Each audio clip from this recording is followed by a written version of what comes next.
Good morning, folk. My name is Murray Jones, and I'm here to talk about metal oxide field effect transistors. That is, these things. Now, these are pretty much the basis of modern technology as a whole, which is quite a feat, really. Without them, we'd probably be back in the Stone Age with French people chopping off heads and all the rest of it. I don't know, I'm not a historian. But the point is, these things are really cool.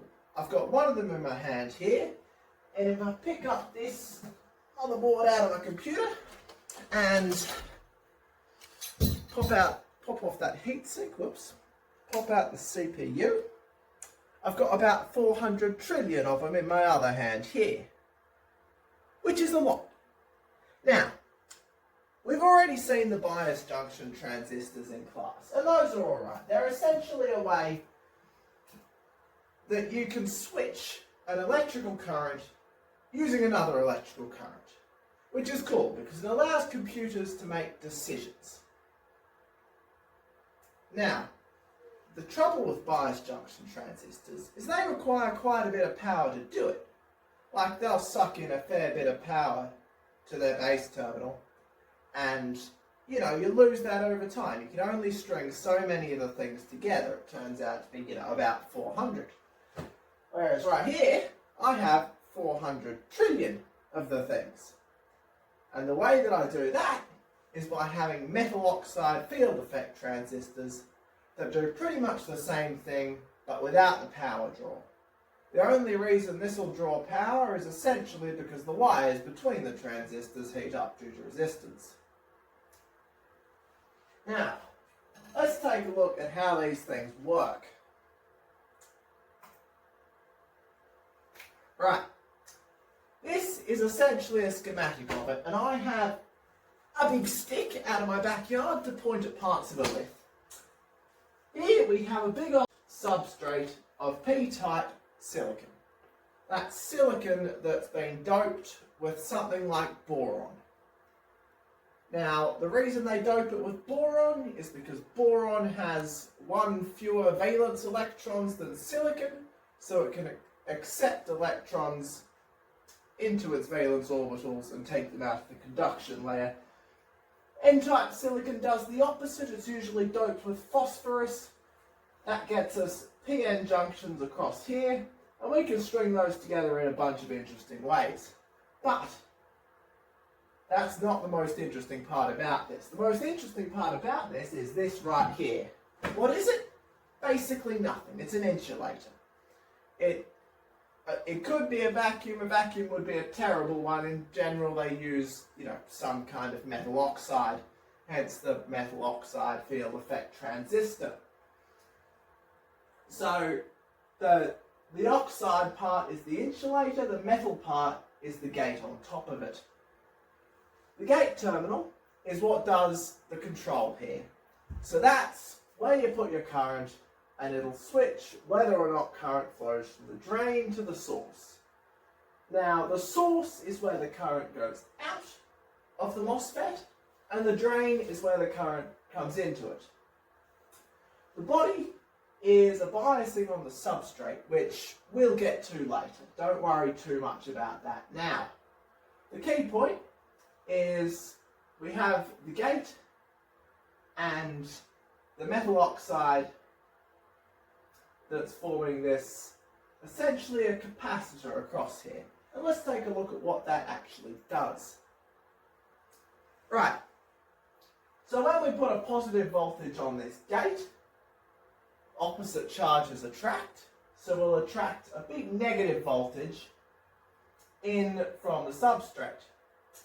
Well, exactly the same charge across each of them, because this dashed layer here is non-conductive, and you're going to see this diagram a lot today. I like this diagram. So we have a positive charge on the gate, attracts negative charges from within this p-doped silicon. And this is all for NMOS that we're talking about today. That's this NPN structure. We can invert that. We can have the other way around. It's called PMOS. You essentially just flip the signs and directions on everything, change all the less thans to greater thans. it's a fairly simple switcheroo. But we'll stick to one of them. We'll keep talking about NMOS today. So, once we have these positive charges building up on the gate, opposite charges attract, they attract negative charges into the channel region. And if that gets strong enough, then the charges that are actually building up directly on the surface here, between the insulator and the P-type substrate, you can get enough electrons in one place and that becomes conductive. Electrons, they're mobile charge carriers. When you get a lot of them, they can conduct current. A couple of them aren't enough. You need pretty much a continuous line of the things. And that is why we have a threshold. Now, when you have the current, this is the current that goes through the whole thing. This is not the gate. It draws zero current essentially, because if I go back one slide, there's going to be no current going across here, and that's the really key point. There's no charges that move through this insulator. There's only an electric field, and that electric field is what does the control. And when doing so, it draws no current, and that's how these things can be so efficient that instead of having the limitation with the bias junction transistor of about 400 of them that you can string together, 400 trillion. And it's all because it's an electric field rather than electric charges that's doing the switching. Right, now let's look at that threshold. Oops. Threshold. There we go, threshold. So, we have to build up to a set number of charges right on the border between this P-type silicon and the insulator before anything can start to flow. And we call that VTH, TH for threshold. You'll sometimes see it denoted TN for threshold N-type, or TP for threshold P-type. But the point is that this current, the current that goes through the whole thing, the current that goes through the whole thing, in the drain, out the source, only starts to flow once you reach this threshold, and after that it acts, well, we'll get to how it acts, but for the first little bit it's linear. And this is just the effect of gate voltage. All that does is increase the electric field across that gate. Now, I mentioned that the middle part of this is acting like a capacitor. If you've seen how capacitors work, they're essentially positive charges, negative charges. They build up, store charge in an electric field. They store energy, and the energy itself is actually stored in the field between these two parts here. Oops, almost dropped my stick. So, what we're really doing here is we have this insulator, we build up the charges, and we draw the charges together, and when we have a whole lot of these negative charges here, then that's when we get clever. Then we put a voltage from one side of the thing to the other, and we pull the charges in that channel across our transistor. That makes the current flow, but the channel will only be dense enough to do that when we have a big charge here to pull our negative charges in, right? That's really the key point. Remember one thing of what I'm saying today, remember that. It's worth remembering. This probably isn't worth remembering. It's an expression for the amount of charge that ends up on the gate for a given capacitance of this thing, voltage between the gate and source, threshold voltage, and position across, voltage as a function of position across here. It's one of those things that's useful to have on the formula sheet, but the chances they'll ask about it is very, very small. This, however, is far more useful. This is the expression for an electric field. And you can use this everywhere. Everywhere from wires to the capacitor across here. It's global. E equals to V on dx. V is the change in voltage, X is the change in position. So in this case, electric field X would be the width of this insulator. Right. Now, there is one catch to this. It's all well and good to be able to go and build up a whole lot of positive charge here, pull in your negative charges and say, oh, we're down, like we've got a current flowing. But it's not quite that easy, because we still have that left to right charge between the drain and the source. And if we do not have a strong enough potential difference between the gate and the drain, then there won't be enough electric field over here in specifically this bit, that bit there. We won't have enough electric field there to pull in the charges and make our conductive channel. And this is called pinching off. And that's what happens when our voltages are too low, below the threshold, and we can't make current flow at this point. And this is essentially why we have a threshold. As we're working up to the threshold, we're pulling the charges across and across and across, and when we get there, bang, current flows. That was the graph I showed earlier. Right, next slide. Channel length modulation. This is something, really all you need to know is that it's this symbol lambda. It's going to show up in some of our equations later, and when it does, it's important to know what it is, what it's there for, and this is your answer. So the channel length modulation is when it's not quite pinching off. It sort of wants to, but we've got this weird arrangement where the conductive channel length is being reduced by something that's proportional to the voltage. This delta L will be proportional to the voltage between the drain and the source. And there's a whole lot of complicated physics as to why that works. But basically all you need to do is remember that that's what lambda means, and then just obey the lambdas when you see them. Right, the body effect. This is the other weirdness of MOSFETs. This is essentially what happens when you apply a voltage to this terminal here. Now, it's not usually something you'd want to do. Usually it's just grounded or tied to the source, which are often the same thing.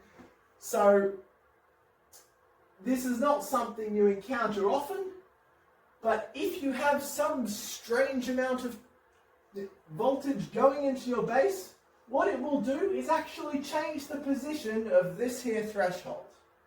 And it'll change it by this much. This is a surface potential thingo. Listen, if you need it in a question, you'll be given it.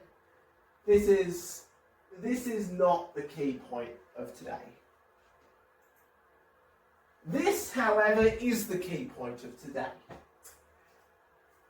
This is the drain current, so the current through the whole thing, like, there's really only one current in a MOSFET. Well, literally only one current. That's the current from the drain to the source.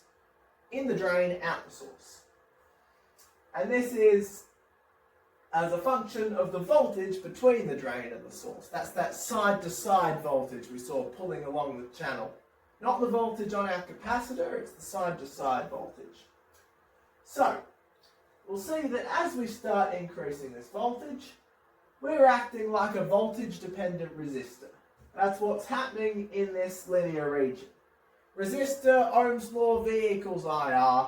That's what's going on here. But it doesn't last forever, because we get to a point where this thing's saturated. It's pulling as many electrons through the channel as it can. The channel's not big enough, the surfaces aren't wide enough to take more of them. So we call that saturated. And that's, in an ideal world, is where this thing plateaus off like so. linear region, saturation region, awkward region in the middle we hope we don't have to deal with. Right.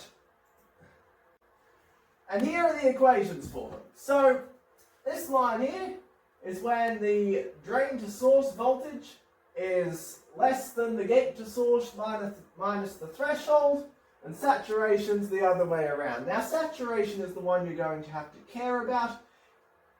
This is the equation for the saturation region. The current through the whole thing, drain to source, remember only one current when you're in the saturation region. This will be the current when you're in the linear region. Those are the two equations that are going to come in handy, but this one definitely more so, because anytime we're dealing with any sort of amplifier or anything along that entire line of thinking, that's the one we're going to need. And this is it. Saturation mode, the important one, lo and behold. So we essentially take this and we can simplify this a bit. We've got our capacitor hop thing going on here between the gate and the substrate, which is sort of like the substrate, the body is usually bound to the source and they're both bound to ground like out the bottom of the transistor. So we call that the source. We really only want to deal with 3 pins, not 4. 3 is a smaller number than 4, which makes it a nicer number than 4. And here we have this voltage, which is essentially the voltage across our capacitor here, right? Nothing too weird about that, it's just drawing it in the circuit diagram. Bang, bang, 2 lines capacitor. This over here is our current from the drain to source. That's the current that's flowing from the drain through the channel region and out the source. And it's controlled by our gate voltage. So we have to have a decently big gate voltage to make the electrons come into our channel region so that they can actually do this. And when they do it, we get this expression for the voltage. Now this is an important one. This current between the drain and the source in saturation mode. Factor of a half, just throw it in there, who really cares why it's there. Mu n. The mobility of electrons makes sense. Cox, capacitance of this oxidation layer, is not quite literally capacitance, but it's close enough, just it's always given, it's about 200 most of the time. W on L. This is the ratio of L, the length of the channel region, to W, the width of the thing, which is another parameter. Look, they're just going to give it to you all the time. It's going to be about 1 or thereabouts. VGS minus VTH. This is the threshold, this is the gate source voltage. Now we're assuming here implicitly that the source is tied to the body, so we don't worry too much about the body. VGS minus VTH. This whole term is for how strong the gate is, and it ends up being squared because this is actually a 2-dimensional thing and this surface here is a square. This here, the 1 plus lambda VDS, remember what I said about lambda? Just trust it, okay? It's the channel length modulation. Just take its word for it. Some genius has thought it up. And this here is our condition for this saturation to actually occur, which you just saw on the previous graph. Right, now we're going to go to something far less interesting. This is the triode mode, and we hardly ever use it, because pretty much everything amplifiers, anytime you'll see this in a real circuit, it's going to be in saturation mode. If in doubt, use saturation mode. This is something you will only use if they specifically say, right, you got to use triode mode. Yeah? Comprende? Fantastic. So, we've essentially got 2 parts to triode mode. We've got this nice linear bit in the bottom here, where we can say, look, Ohm's law V equals IR, this is behaving like a resistor. We can model this as a resistor, and we've got, you know, our standard capacitor between the gate and the source that we've ranted about at great length. So, this resistance term, it's, yeah, V, well, it comes out of V equals IR, so R equals V on I. This is our current term, and it's an approximation for the deep linear region. it essentially comes out of this thing, which is also an approximation, but a better one for this curvy region, where we've taken this thing, we're subtracting a squared term. Listen, just take their word for it. We've got the mobility, we've got the capacitance, again, we've got this dimension term. You can plug numbers into this, is the point. It's easy to plug numbers into, have it on your formula sheet. That's basically, so long as you can figure out what a GS is, gate to source, you're basically set. Right. I've been whizzing through this. So, the key point is, it's all about models. We've got this whole thing here, which is a very nice diagram, as I said at the start. I love this diagram. We've got it shows the substrates, it shows the drain, it shows the gate. It shows our nice insulator in the middle, and we model this as this thing, which has a capacitor over here. Very nice capacitor. One of the best. God, I sound like Trump. The drain to source voltage here. Current flows, yahoo, that's what it does. And we can abstract that one bit further. Source drain, and here's our little capacitor symbol with some legs on it. That's essentially what it does. You'll see some circuit notation for this. NPN, PNP. NPN never points in, so if the arrow is pointing out, that means it's NPN. PNP is the other way around. And PNP, you can essentially just do the same old thing that we've been doing, all of this equations, but just, you know, flip off the signs and the directions and all the less thans and greater thans and so forth. Right. That was quite quick, but I hope you got something out of it. That is all, folks. We might do another one, I don't know, depends if people like it, if this is well received, you know, let me know if it's helpful, I'll do another one. We might do some MOSFETs in circuits, see how these things actually work in an amplifier. Maybe we'll solve some practice problems. I can try and rig this thing up to be a document camera. Anyway, I hope you found it helpful. That is all. Thank you for listening to my rant about metal oxide field effect transistors. I am going to try and reassemble my motherboard, and once I've done so, I will hopefully upload this to Ed, and that's probably where you're seeing it. Have a very nice day.